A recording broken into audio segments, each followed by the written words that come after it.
esta hora, Señor, te queremos dar las gracias porque nos das este privilegio, nos permites sentarnos, papá, nos permite estar unos con otros en comunión, papá, con tu palabra en el centro, Señor. En esta hora te pedimos que esta porción que estamos por estudiar pueda ser de bendición para nuestras vidas, Señor. Que sea tu Espíritu iluminando nuestro entendimiento para poder saber qué es lo que tú quieres decirnos a través de esta palabra. Que sea tu palabra lo que tú quisiste decir, lo que esté en nuestros corazones y no lo que nosotros creamos, papá. Que no erremos, que no nos desviemos, Señor. Que pueda transformar nuestros corazones, Señor, que no solamente se quede como intelecto, como conocimiento, sino que sea palabra viva, papá, porque tu palabra es vida. Te lo pedimos en el nombre de Jesús. Amén. Pueden sentarse, gracias. Es que yo me quedo parado, oigan.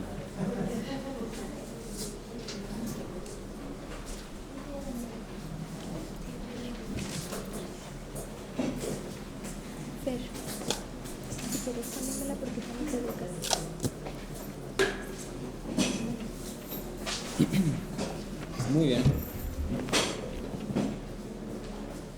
Esta va a estar más fácil que la pasada. Sí, se lo aseguro, 100%. Pero están conectadas, entonces no vayan a olvidarse de la pasada. Entonces, estamos terminando de ver Juan 14, ya por fin hoy. Vamos concluyendo con este capítulo de Juan. Y si recuerdan el capítulo 14 de Juan, decíamos que tenía como esta idea central, ¿no? Que todo estaba girando en torno al discurso de despedida de Jesús hacia sus discípulos. Estas eran las últimas o algunas de las últimas palabras que Jesús iba a decir a sus discípulos antes de partir. ¿A dónde iba a partir Jesús? Con el Padre. ¿Sí? Cristo iba a ir a la cruz, iba a morir y después de morir iba a ir con el Padre. ¿Sí?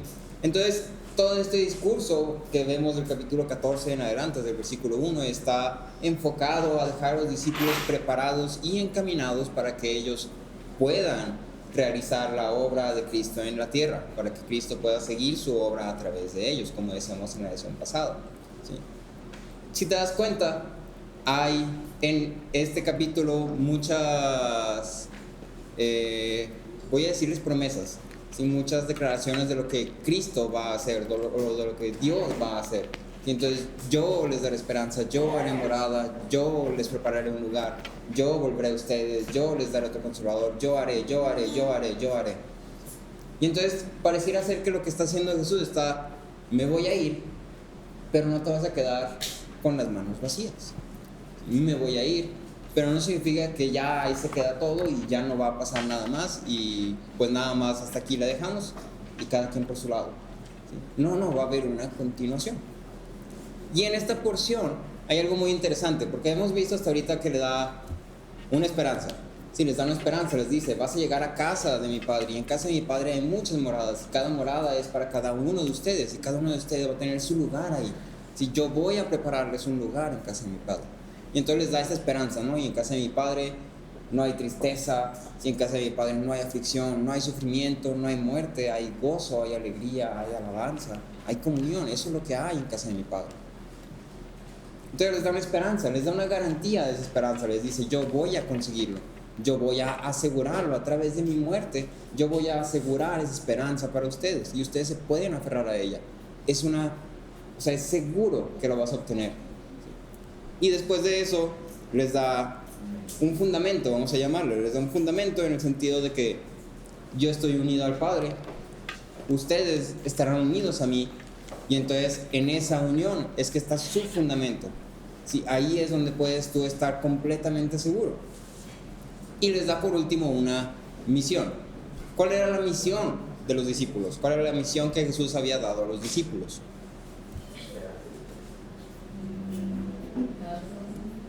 El ministerio de la reconciliación. ¿Sí? Recuerda que decíamos que la iglesia es la continuación de la obra de Cristo en la tierra. Cristo vino a la tierra para que los hombres creyeran en Él y pudieran glorificar al Padre. Y entonces esa misma misión, esa misma obra es la que la iglesia debería continuar. La iglesia funciona no solamente para preservar a los santos, para mantenerlos aquí unidos y que no se desvíen a derecha e izquierda, sino también sirve para que a través de la iglesia otros puedan creer en Cristo y así glorificar al Padre. Sí, esa es la misión de la iglesia. Entonces ya les dio todo esto, ¿no? Y ahora, en esta porción, lo que les da es el equipo para poder cumplir esta misión. En el libro de las Crónicas de Narnia, no sé si has visto la película, a lo mejor te es más familiar, las Crónicas de Narnia, el León, la Bruja y el Ropero. Sí, es una película ya muy vieja, no sé en qué año salió, pero ya tiene mucho rato. Pero hay una cierta escena que a lo mejor te acuerdas, donde alrededor de la mitad del libro, 3 de los 4 hermanos están junto con 2 castores, están huyendo del villano.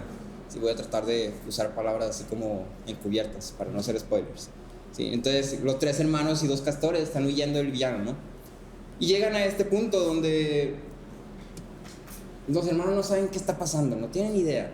Ellos llegaron y dijeron, no sé qué es este lugar, no sé dónde estoy, yo me metí en un armario y ahora estoy aquí, no sé por qué hablan los castores, no tengo idea, simplemente sé que me están persiguiendo, estoy en peligro, no quiero que me hagan daño y entonces ¿qué hago? Huyo. ¿Sí? No sé quién es bueno, no sé quién es malo y no sé dónde está mi otro hermano. No tengo idea, están totalmente perdidos. Entonces, si te das cuenta, están como parecidos a los discípulos, ¿no?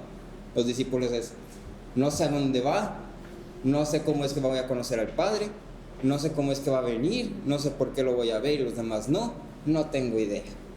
Están perdidos. Y en esta escena que te cuento, hay un punto donde están escondidos y en eso escuchan un trineo. Los cascabeles, ¿no? Y resulta que es Navidad. Sí, entonces llega un cierto alguien a darles unos ciertos regalos a estos hermanos. Sí, y entonces este cierto alguien le da a Peter, el hermano mayor, le da una espada y un escudo. Sí, no, y esta es la espada de esto, la espada de plata, y que esto y que aquello. No, así muy chido. Y luego la segunda mayor, a Susan, le da un cuerno y le da un arco. No, y este es el arco de la valentía, y que todo lo que tires aquí va a pegar en el blanco, y este es el cuerno del auxilio, y cuando lo suenes van a venir corriendo hacia ti y van a auxiliarte, ¿sí? Porque es el cuerno del auxilio. Y luego Lucy le da una botellita de diamante, una botella de diamante, que tenía un licor, que ese licor curaba cualquier herida. Entonces esos son los regalos que le da. Conforme vamos avanzando en la historia, estos regalos llegan a ser una parte crucial para el progreso de la historia. ¿Sí? Entonces hay una parte donde Peter usa su espada para defender a sus hermanas de que no las maten. Y hay una parte donde están todos heridos en el campo de batalla, uno de los hermanos está a punto de morir y llega Lucy y consigo, ay mira, qué coincidencia, tengo aquí yo un paracetamol que cura todas las heridas. ¿Sí? Y entonces pues ya le da y el hermano se cura. Algo muy similar pasa con el capítulo 14 de Juan, con la situación de los discípulos. Como te decía, los discípulos apenas sabían qué estaba pasando, no tenían idea, solamente les dijeron te voy a dejar, y para ellos fue no me voy a quedar solo, no sé qué voy a hacer, estoy perdido, qué miedo. Y claramente esta tarea monumental de continuar la obra de Cristo es algo que sobrepasaría a cualquier persona que esté en su sano juicio. No es algo por lo que debamos decir, es que esos discípulos no, yo creo que si tú y yo estuviéramos ahí, estuviéramos llorando con una crisis acá. No te vayas. Sí.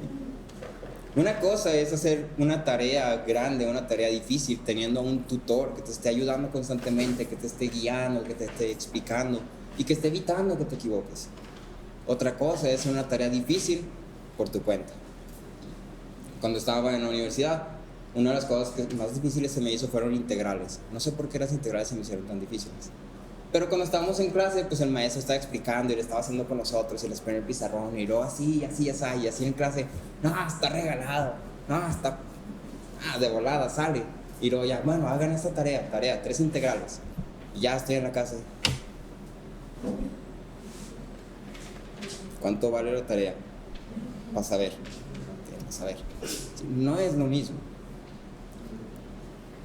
Y entonces Jesús no deja a los discípulos solos. Similar a esta persona que llegó con los hermanos a darles regalos, Jesús también da ciertos regalos a los discípulos.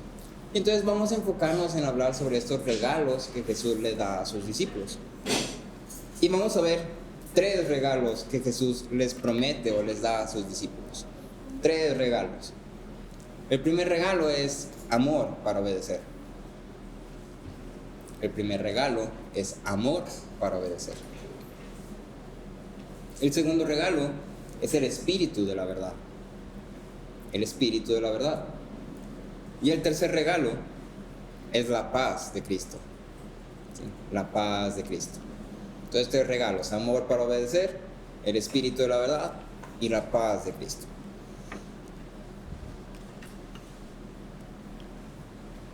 Voy a agarrar algunos cuantos versículos en desorden, entonces nada más te pido como que me trates de seguir la idea.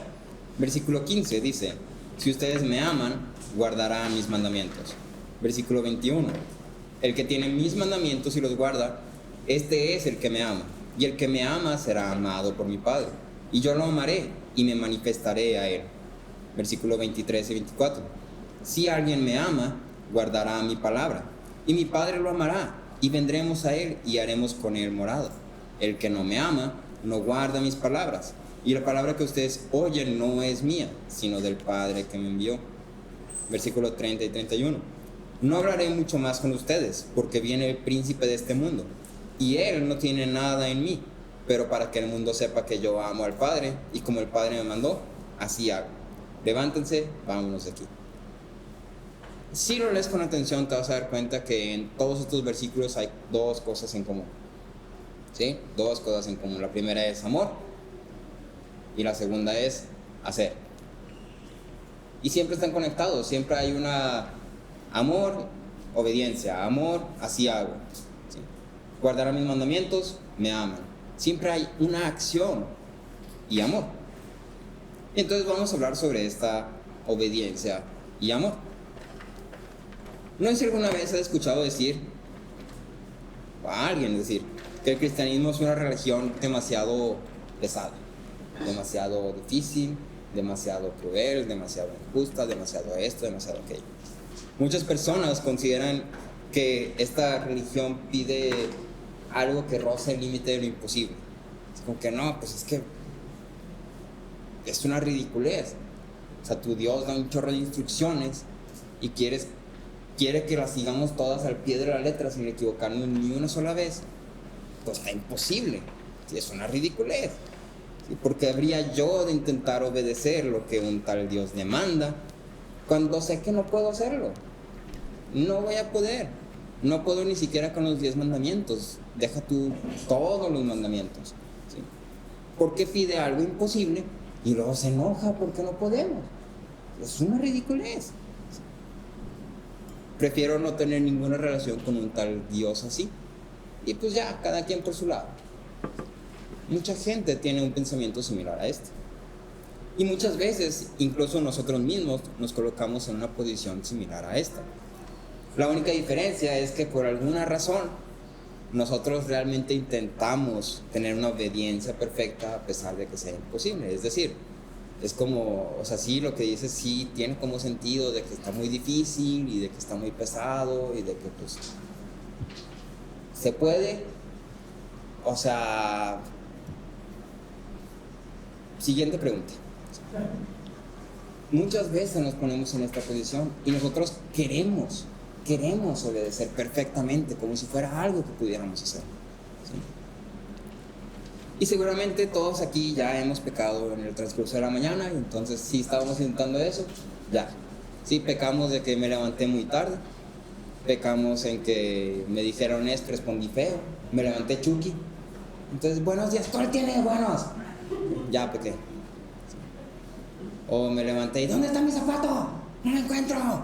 ¿Sí, dónde está? Y ya ahí quedó mi obediencia perfecta. ¿Sí? Entonces cometemos este error de ver la obediencia como el requisito de ser amados.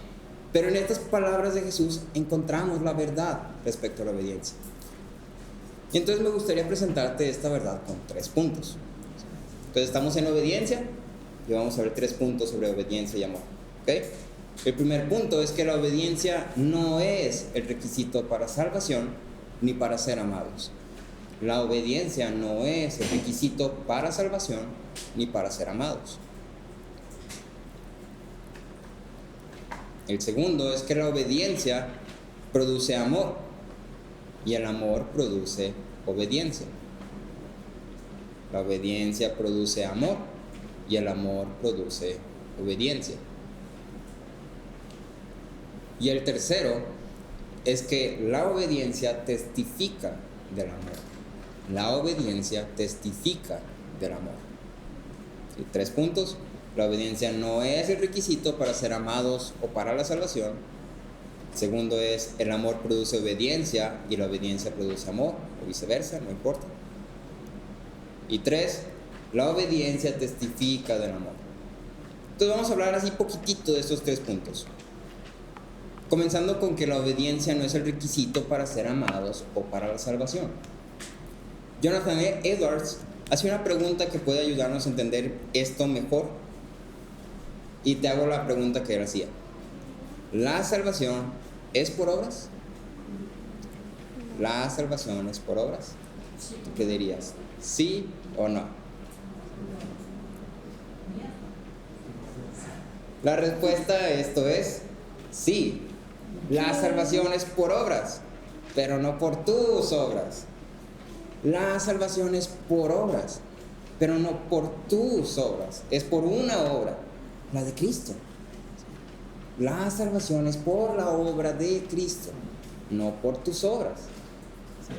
En ese sentido, la salvación no depende de mi obediencia, porque si dependiera de mi obediencia, no sé, yo creo que ya perdí la oportunidad de ser salvo desde hace, mira, tengo 23, y yo creo que hace 22 años y 300 días, y ya perdí mi oportunidad de ser salvo, ¿sí? Nuestras obras nunca pudieran obtener salvación.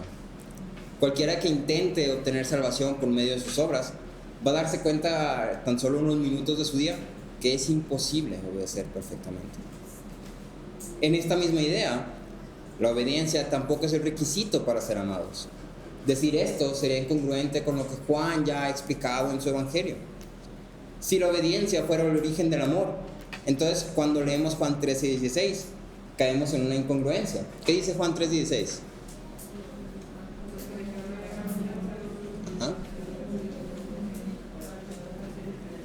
Sí, no lo sabemos, ¿verdad? Sí. Entonces vamos a enfocarnos en ese primer pedacito, porque de tal manera amó Dios al mundo que ha dado su Hijo unigénito. ¿Sí? Si la obediencia es el requisito para ser amados, ¿cómo amó Dios al mundo de tal manera que envió a su Hijo si el mundo no obedecía a Dios? ¿Obedecía el mundo a Dios antes de que Cristo fuera enviado? No. Y entonces, ¿cómo vamos a decir que Dios mandó a su Hijo sin, pues no tenía razón para amarlos, no obedecían? Hay una incongruencia masiva si decimos que la obediencia es el requisito para ser amados. Dios envió al mundo a su Hijo por amor, pero ese amor no se originó de la obediencia del mundo.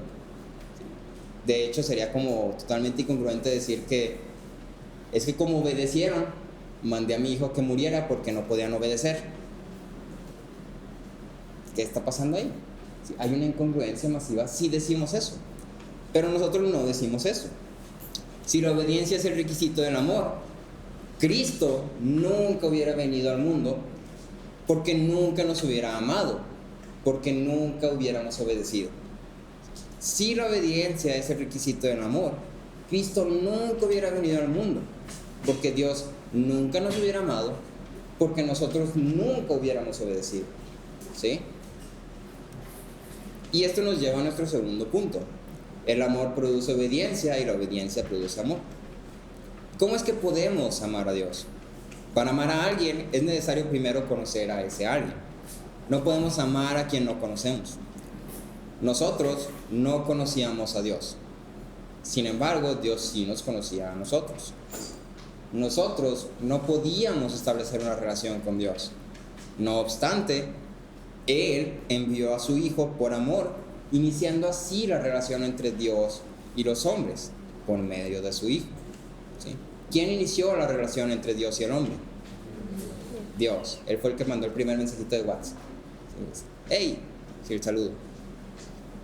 Tú no tenías su número, Él sí tenía el tuyo. ¿Sí? Tú no podías hablarle a Él porque ni siquiera sabías que existía.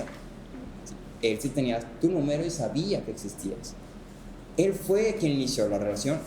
En Romanos 5:8 leemos que dice: pero Dios demuestra su amor para con nosotros en que siendo aún pecadores, o sea, no somos obedientes, ¿sí? El mundo no obedeció, el mundo siendo aún pecador, Cristo murió por nosotros, ¿sí? El amor se origina no de nuestra obediencia, el amor se origina de Dios mismo y de su decisión de amarnos. Sí, el amor se origina de Dios mismo y de su decisión de amarnos. Por eso leemos que Dios amó al mundo y que envió a su Hijo. No porque el mundo lo amara, no porque el mundo obedeciera, simplemente porque Dios decidió amarnos. En este sentido es que la obediencia no es el origen del amor, pero la obediencia es la respuesta al amor. Si no es el origen del amor, pero sí es la respuesta del amor. Greg Gilbert decía: como cristianos queremos obedecer a Jesús no porque temamos del juicio que resulte si no lo hacemos, sino porque reconocemos quién es Jesús y lo que Él ha hecho por nosotros, y que a su vez da nacimiento en nuestras almas a un profundo deseo de honrarlo con nuestras vidas. ¿Sí? Obedecemos en respuesta al amor que Él manifestó a nosotros. ¿Sí? No obedecemos para que Él manifieste su amor a nosotros, sino en respuesta al amor que Él ya manifestó a nosotros. Aún así, si vamos al versículo 23 de ahí de Juan 14, vamos a ver que hay una como cadenita de acciones y reacciones. Si alguien me ama, guardará mi palabra, y mi Padre lo amará. La obediencia comienza con el amor que el Padre manifiesta a nosotros al darse a conocer enviando a su Hijo para la salvación de los hombres. La obediencia comienza en Dios. Dios amó al mundo, ¿sí? En respuesta a este amor, los creyentes obedecen sus mandamientos. Entonces, mi obediencia es una respuesta al amor que ya fue manifestado por Dios. Y en respuesta a esta obediencia, Dios me ama. ¿Y qué pasa cuando Dios me ama? Obedezco. ¿Y qué pasa cuando yo obedezco? Dios me ama. ¿Y qué pasa cuando Dios me ama? Obedezco. Y entonces hay este círculo. ¿Sí? Pero el círculo empieza no en ti ni en mí. El círculo empieza en que Dios, primero y antes que cualquiera de nosotros, decidió amarnos. Comienza en que Dios decidió amarnos. Y ahora se crea este circulito vicioso. Dios me ama, yo obedezco. Dios me ama, yo obedezco. Dios me ama, yo obedezco. Dios me ama, yo obedezco. ¿Sí? C.S. Lewis decía que de la forma que un hijo busca agradar a su padre, o un alumno a su maestro, o un siervo a su amo, no existe ningún deleite más grande que un hombre creado pueda experimentar que el de ser reconocido por su creador. No existe deleite más grande que cualquier hombre puede experimentar que el de ser reconocido por su creador. No existe nada en el mundo que pueda superar el deleite de que Dios nos vea y nos diga: buen siervo y fiel. Ese es el deleite más grande que existe. Y esa es una respuesta de amor. Esa es una respuesta de amor. El hecho de que Dios voltee y diga: buen siervo y fiel, es una respuesta de amor. Y un ejemplo que explicaba que me pareció bueno es como papá o como maestro o como alguien que está en un puesto de autoridad. Cuando trabajas con alguien que es fácil, con alguien que hace caso, con alguien que sigue instrucciones, con alguien que obedece, ahora sí, es una persona que es más fácil para ti y para mí amar. Es mucho más fácil amarlos, ¿sí? Porque es que me hace caso, me hace fácil mi trabajo. En ese sentido es que yo puedo amar más a una persona que obedece, ¿sí? Pero si eres un papá, amas a tu hijo no porque te obedezca, amas a tu hijo porque es tu hijo. Deberías amar a tu hijo porque es tu hijo. Si eres un maestro, amas a tus alumnos porque son tus alumnos. ¿Sí? Ya el hecho de que te obedezcan, no te hagan caso, lo que pueden hacer es que tu trabajo sea más difícil. A lo mejor dices: bueno, quiero más a este que a este. Pero eso ya son otras cosas, ¿no? Tercer punto. La obediencia testifica del amor. Esta obediencia no solamente resulta en ser amados por el Padre, sino que a través de la obediencia testificamos del amor del Padre. Cristo mismo se pone como ejemplo de esta verdad cuando afirma que su muerte no es ocasionada por el príncipe de este mundo. Ahí en el versículo 30 y 31 dice, ya no hablaré mucho más, porque viene el príncipe de este mundo, y luego va a ser como una aclaración muy empática, y él no tiene nada en mí. Él no puede hacerme nada. Él no tiene autoridad sobre mí. Él no tiene nada en mí. Ni autoridad, ni poder, ni condiciones, ni un trato. No tiene nada en mí. Nada. Pero luego continúa diciendo, pero lo que hago, lo hago para que el mundo sepa que amo al Padre. La razón por la que Jesús estaba obrando, por la que Jesús estaba haciendo lo que hacía, era para que el mundo supiera que amaba al Padre. ¿Sí? La obediencia de Jesús testificaba del amor del Padre, y asimismo testificaba del amor de Jesús al Padre. De la misma forma, nuestra obediencia tiene también un doble propósito: ser amados por el Padre y testificar del amor del Padre. ¿Sí? Testificar que amamos al Padre y que el Padre nos ama. ¿Sí? Nuestra obediencia tiene este doble propósito: ser amados por el Padre y testificar al mundo que el Padre nos ama y que somos amados por el Padre. Entonces, ese es el primer regalo. El primer regalo es amor para obedecer. Y ahora pasamos al segundo regalo. Versículos 16 al 18 dice: entonces yo rogaré al Padre, y Él les dará otro consolador para que esté con ustedes para siempre. Es decir, que el Espíritu de verdad, a quien el mundo no puede recibir porque ni lo ve ni lo conoce, pero ustedes sí lo conocen porque mora con ustedes y estará en ustedes. No los dejaré huérfanos, vendré a ustedes. Estas cosas les he dicho estando con ustedes, pero el Consolador, versículo 25, estas cosas les he dicho estando con ustedes, pero el Consolador, el Espíritu Santo, a quien el Padre enviará en mi nombre, les enseñará todas las cosas, les recordará todo lo que les he dicho. El segundo regalo que Jesús promete a sus discípulos es otro consejero. Probablemente hayas escuchado muchas palabras que son utilizadas para hacer referencia al Espíritu: consejero, abogado, intercesor, abogado, consolador, etcétera, etcétera, etcétera. ¿Sí? Y aunque todas estas palabras funcionan, ninguna presenta una forma completa del papel del Espíritu. Entonces, aunque no tenemos una palabra perfecta para condensar todo lo que hace el Espíritu, hay dos cosas que podemos afirmar en este texto que el Espíritu hizo y hace como consejero. Lo primero es que el Espíritu enseña y recuerda. El Espíritu enseña y recuerda. Como lo dice el versículo 20, 25 y 26. El Espíritu enseñó y recordó todas las cosas a los discípulos, de tal forma que por medio de ellos la iglesia fuera establecida y fundamentada con una doctrina verdadera. Si alguna vez has cuestionado cómo es que los discípulos pudieron fundamentar el cristianismo, cómo pudieron fundamentar la iglesia, siendo ellos meramente hombres, tu respuesta está aquí. El Espíritu, a través de estos hombres, fue quien estableció todas las doctrinas que tú y yo ahora tenemos. ¿Sí? Que tú y yo ahora sí que disfrutamos como iglesia. ¿Sí?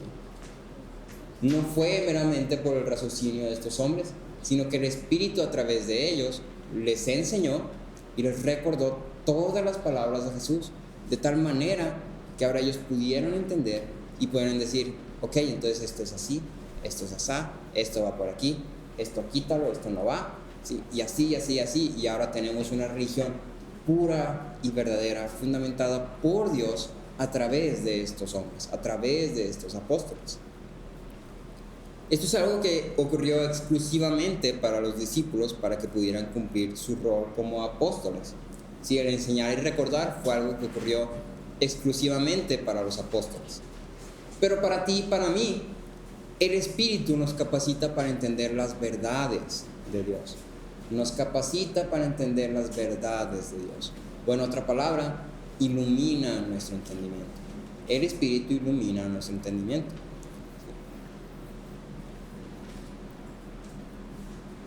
Hay cosas que los hombres, como lo llama Pablo, los hombres naturales, no pueden entender. ¿Sí? Un hombre cualquiera puede agarrar la Biblia, puede abrirla, puede leerla, puede ir de Génesis a Apocalipsis y aprendérsela toda, y aún así estar totalmente perdido. Pero alguien quien el Espíritu está trabajando en, va a tomar la Biblia, va a leerla, va a leer solamente los primeros 3 capítulos de Génesis y va a decir, wow, sí. O sea, wow. El Espíritu nos capacita para entender las verdades de Dios. Si alguien quisiera ayudarme a leer 1 Corintios 2, versículos 8 al 12. 1 Corintios 2, versículos 8 al 12. Adelante. Dice: la que ninguno de los príncipes de este siglo conoció, porque si la hubieran conocido, nunca habrían crucificado al Señor de gloria. Antes bien, como está escrito, cosas que ojo no vio, ni oído oyó, ni han subido en corazón de hombre, son las que Dios ha preparado para los que le aman. Sí, hasta el 12. Pero Dios nos la reveló a nosotros por el Espíritu, porque el Espíritu todo lo escudriña, aún lo profundo de Dios. Porque ¿quién de los hombres sabe las cosas del hombre, sino el Espíritu del hombre que está en él? Así tampoco nadie conoce las cosas de Dios, sino el Espíritu de Dios. Y nosotros no hemos recibido el Espíritu del mundo, sino el Espíritu que proviene de Dios, para que sepamos lo que Dios nos ha concedido. Gracias. Entonces, quiero que hagas énfasis en este versículo, el versículo 10. Dios nos la reveló por medio del Espíritu, porque el Espíritu todo lo escudriña aún las profundidades de Dios. Pero versículo 11, porque entre los hombres, ¿quién conoce los pensamientos de un hombre sino el Espíritu del hombre que está en él? Y asimismo nadie conoce los pensamientos de Dios sino el Espíritu de Dios. Y lo que Pablo está haciendo aquí es que está estableciendo una diferencia. Hay una diferencia, hay una brecha enorme entre tú, hombre, que solamente puedes entender cosas de hombres, que solamente tienes capacidades de hombres, y Dios. Y tú, hombre, no puedes entender las cosas de Dios, no tienes esa capacidad, no es algo que puedas hacer. Sin embargo, el Espíritu puede entender las cosas de Dios. Y entonces el Espíritu las escudriña y las enseña. Y ahora tú, hombre, que no puede entender las cosas de Dios, eres enseñado por alguien que sí entiende. Yo no sé si alguno de aquí tiene alguna materia donde digan, este es mi talón de Aquiles, esta materia siempre me fue bien mal. Y nunca le entendí esta materia hasta que llegó un maestro que fuera así como que, wow, o sea, este maestro inventó las matemáticas, ¿sí? Y llegó y me enseñó y ya le entendí, ¿sí? Wow, este maestro inventó el inglés, ¿sí? No, ya cuando me enseñó el inglés ya le entendí, ¿sí? Yes, my name is Marcos and you, ¿sí? No, ya le entendí. Algo similar ocurre. El Espíritu es nuestro maestro. El Espíritu es quien nos enseña todas estas verdades de Dios que por nuestra cuenta no podemos entender. No podemos entenderlas. Entonces lo primero que el Espíritu hace es que enseña y recuerda. Lo segundo que hace es que reafirma del amor. Reafirma del amor. El Espíritu nos reafirma y recuerda del amor de Dios y en consecuencia nos capacita e impulsa para obedecer sus mandamientos. Nos reafirma y nos recuerda del amor de Dios y en consecuencia nos capacita e impulsa para obedecer sus mandamientos. En Romanos 5:5 leemos que dice: la esperanza no desilusiona, porque el amor de Dios ha sido derramado en nuestros corazones por medio del Espíritu Santo que nos fue dado. El amor de Dios ha sido derramado en nuestros corazones por medio del Espíritu Santo que nos fue dado. Y en Juan 3:24, primera de Juan 3:24, dice: el que guarda sus mandamientos permanece en él, y Dios en él. Y en esto sabemos que él permanece en nosotros, por el Espíritu que él nos ha dado. Tim Keller hacía una, voy a decirle analogía, no sé cómo clasificarla, pero donde él decía, ¿cuál es la munición del Espíritu? Sí, porque decimos que el Espíritu te enseña y decimos que el Espíritu te reafirma y que el Espíritu te sustenta y te mantiene firme. ¿Cuál es la munición del Espíritu? La munición del Espíritu es la palabra. Mientras más conozcas la palabra, mientras más conozcas de estas cosas, de quién es Dios, más tiene el Espíritu, más material tiene el Espíritu para enseñarte, ¿sí? Y para recordarte y reafirmarte en el amor de Dios. Y en consecuencia más vas a decir, es que wow, tengo que obedecerlo más porque lo amo más, ¿sí? Y entonces, si solamente conozco Génesis 1, 2, 3, tengo un buen fundamento, ¿sí? Pero si conozco Génesis 1, 2, 3, 4, 5, 6, 7, 8, 9, tengo un fundamento más grande. Y si conozco Génesis y Éxodo, ahora tengo un fundamento más grande. Y si conozco los evangelios, ahora tengo todavía más fundamento, ¿sí? Y el Espíritu tiene más cosas que enseñarme, ¿sí? Y en ese aprendizaje, en esas cosas que aprendo, ahora tengo más seguridad de cuánto me ama Dios. Y saber cuánto me ama Dios me hace responder en obediencia. Lo quiero obedecer.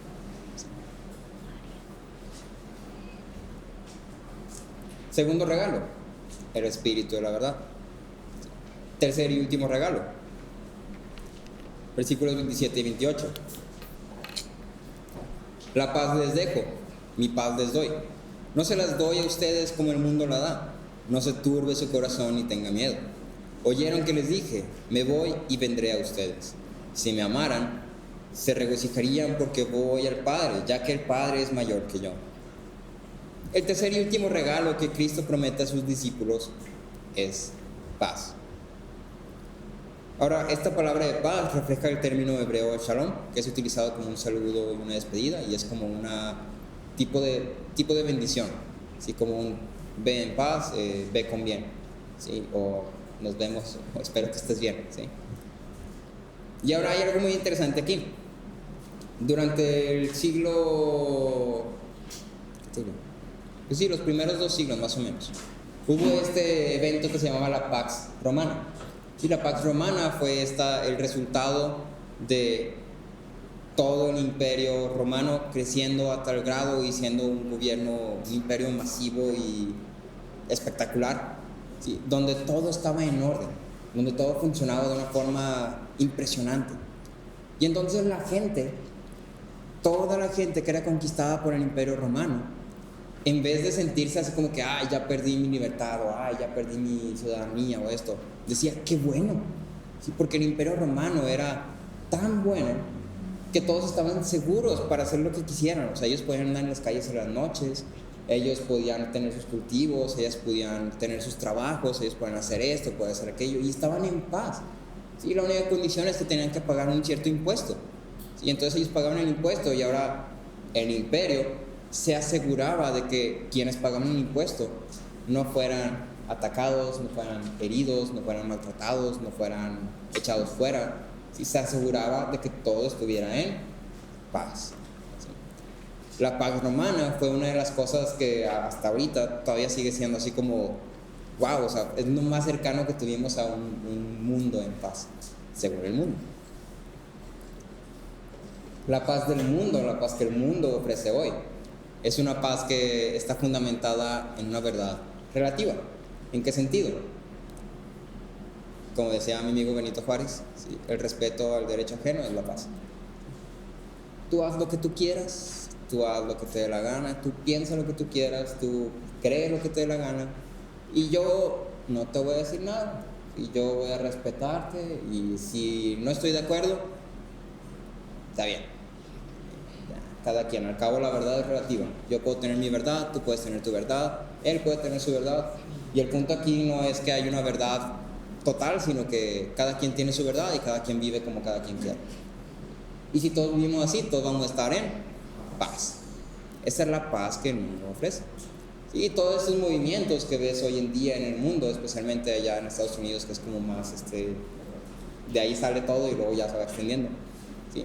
Son estos intentos de paz que no dan resultado, son intentos de paz que duran a lo mejor un mes, 2 meses, y luego se desmoronan fácilmente porque fulanito pasó esto, porque pasó aquello, por este evento, este incidente, y ya se desmoronan. Y en el mundo no hay paz. En el mundo no hay paz. Incluso la paz romana, que duró alrededor de 300, 400 años, duró ese tiempo y después se acabó. En el mundo no hay paz. Brooke Parsons decía: al mundo le encanta hablar de paz, pero en verdad el mundo no tiene idea de lo que es la paz o cómo se logra. El mundo piensa que la paz se basa en el compromiso, pero los cristianos saben que la paz auténtica se basa en la verdad, verdad que es implacablemente terca, dogmática e inquebrantable. Es decir, verdad que es: esta es la verdad. Sí, y nada de lo que tú digas va a ser la menos verdad, y nada de lo que tú quieras agregarle se le va a agregar, porque la verdad ya está completa. No hay otra verdad.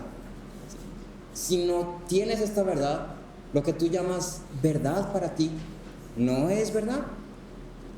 Esta es la verdad y no hay otra verdad. Esta paz no es meramente un detalle más agregado a la lista de beneficios, ni es una paz que se asemeje a la del mundo. La paz que Cristo les deja a sus discípulos, es una característica fundamental del reino mesiánico. La paz es una característica fundamental del reino mesiánico, del nuevo pacto descrito en el Antiguo Testamento y llevado a cumplimiento en Cristo en el Nuevo Testamento. Este nuevo pacto, este reino, es inaugurado por la muerte de Cristo en la cruz. En Isaías 9, 6 y 7 leemos que dice: porque un niño nos ha nacido, un hijo nos ha sido dado, y la soberanía reposará sobre sus hombros, y se llamará su nombre Admirable Consejero, Dios Poderoso, Padre Eterno, Príncipe de Paz. El aumento de su soberanía y de la paz no tendrá fin sobre el trono de David y sobre su reino, para afianzarlo y sostenerlo con el derecho y la justicia. Desde entonces y para siempre, el celo del Señor de los ejércitos hará esto. Esta paz que es prometida en el Antiguo Testamento con el reino de Cristo en el Nuevo Testamento, funciona a nivel individual, o sea, funciona para mí como individuo. Cuando me da seguridad en medio de las circunstancias problemáticas de la vida, cuando desecha el miedo que hay en mí y cuando guarda mi corazón de la ansiedad. Si funciona a nivel individual en estas cosas, en que me da seguridad, ¿sí?, en el sentido de que yo puedo estar en paz, que sin importar qué es lo que esté pasando en mi vida, yo sé que tengo una esperanza, y yo sé que hay un rey, ¿sí?, yo sé que Dios es soberano, y entonces todo lo que pueda pasarme, todo lo que me pase, yo estoy en paz, porque todo está bajo el control de Dios. Las cosas no se están viendo muy bien, no pasa nada. Dios tiene control, y si no está yendo muy bien, Él va a hacer algo. ¿Cuándo lo va a hacer? No tengo idea. ¿Qué va a hacer? No sé. Pero estoy en paz. Él es Dios y Él es bueno. Si Él ha prometido que yo voy a estar en paz, voy a estar en paz. Filipenses 4:7 dice: la paz de Dios, que sobrepasa todo entendimiento, guardará sus corazones y sus mentes en Cristo Jesús. Y funciona a nivel colectivo al gobernar en los corazones del pueblo de Dios para mantener la armonía entre ellos. Y funciona a nivel colectivo al gobernar los corazones del pueblo de Dios para mantener la armonía entre ellos. Es decir, en la iglesia, una de las características de la iglesia debería ser la paz entre hermanos, que no haya conflictos, que no haya riendas, que no haya pleitos, que no haya discusiones, ¿sí?, que haya paz, que sea gobernado por paz nuestros corazones. En Colosenses 3:15 dice que la paz de Cristo reine en sus corazones, a la cual en verdad fueron llamados en un solo cuerpo, y sean agradecidos. Nuevamente cito a Brooke Parsons, dice: porque solo cuando Dios haya conquistado nuestros corazones rebeldes, corazones que arden en conflicto, ansiedad y desesperación, estaremos en paz y seremos capaces de mantener el espíritu de la unidad en el vínculo de paz en nuestros corazones, en nuestras casas e iglesias, mientras esperamos ansiosamente el regreso del príncipe de paz. Esta paz es algo que gobierna nuestros corazones de tal forma que donde estemos, la paz debe ser manifiesta. Si estoy en mi casa con mi familia, debe de haber paz. Sí, porque a paz fui llamado. Si estoy en la iglesia con mis hermanos, debe de haber paz, porque a paz fui llamado. Y lo más importante que esta paz nos da es fuera de este mundo. La muerte de Cristo nos trae paz para con Dios. Por medio de Cristo tenemos paz para con Dios. En Romanos 5:1 dice: por tanto, habiendo sido justificados por la fe, tenemos paz para con Dios por medio de nuestro Señor Jesucristo. Mi relación más importante es mi relación con Dios. Y por medio de la obra de Cristo, ahora estamos en paz. Y ahora si yo muero mañana, yo estoy seguro de que todo va a estar bien. ¿Sí? Yo estoy seguro de que no pasa nada malo. En la canción que cantábamos es: si la muerte de cerca, el viaje se acorta. Si muero mañana, el viaje se acorta. Eso es todo lo que pasa. Porque estoy en paz para con Dios. Entonces, estos son los 3 regalos que Jesús promete a sus discípulos. Promete amor para obedecer, promete el espíritu de la verdad y promete paz. Su paz, paz que va más allá de la paz del mundo. Terminando el capítulo 14, vemos que ahora los discípulos están equipados para la vida. Están equipados para su vida en la tierra. Se les dio un propósito, se les dio una garantía, se les dio el equipo necesario, se les dio un ejemplo perfecto que seguir y se les dio una esperanza. Están totalmente equipados. Y ahora, si tú piensas que el cristianismo, si tú piensas que esta religión es una religión pesada, es una religión injusta, es una religión que no tiene misericordia de ti, estás equivocado. Porque Dios es grande en misericordia. Y ahora sí que la frase que le gusta al pastor Aarón aplica más que nada: lo que Dios demanda, Dios da.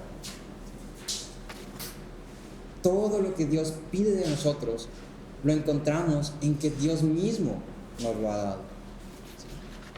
No tenemos capacidad, Dios nos da la capacidad. No tenemos amor para obedecer, Dios nos da amor.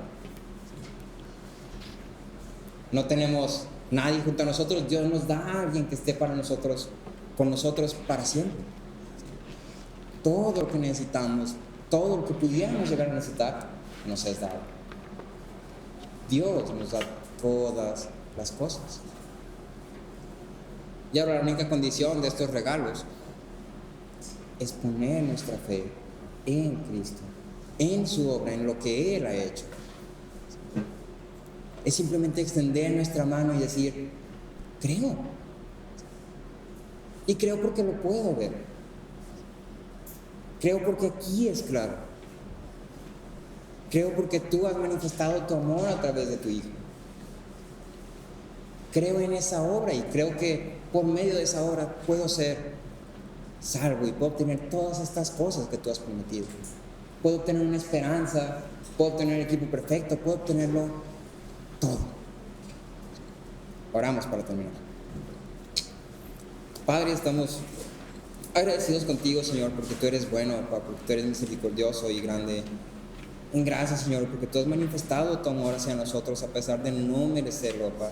Porque tú decidiste, Papá, estando en la eternidad, Señor, que ibas a amarnos, Papá. Y en esa decisión nosotros somos privilegiados, estamos participando de tu amor, Papá. Porque tú has enviado a tu Hijo a morir por nosotros, Papá, a darnos un camino para ser salvos, para reconciliarnos contigo, para estar en paz contigo, Señor. Porque nos has dado todas las cosas necesarias para vivir una vida que refleje ese amor tuyo hacia nosotros, Señor.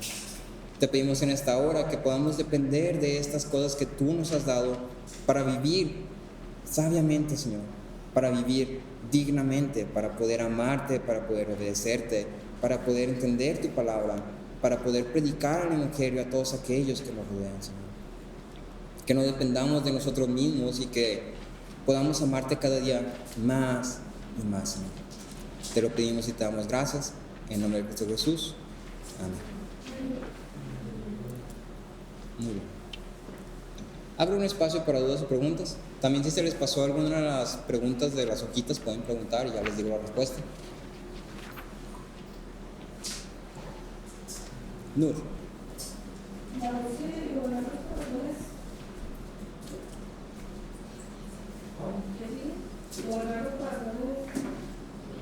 Es una pregunta.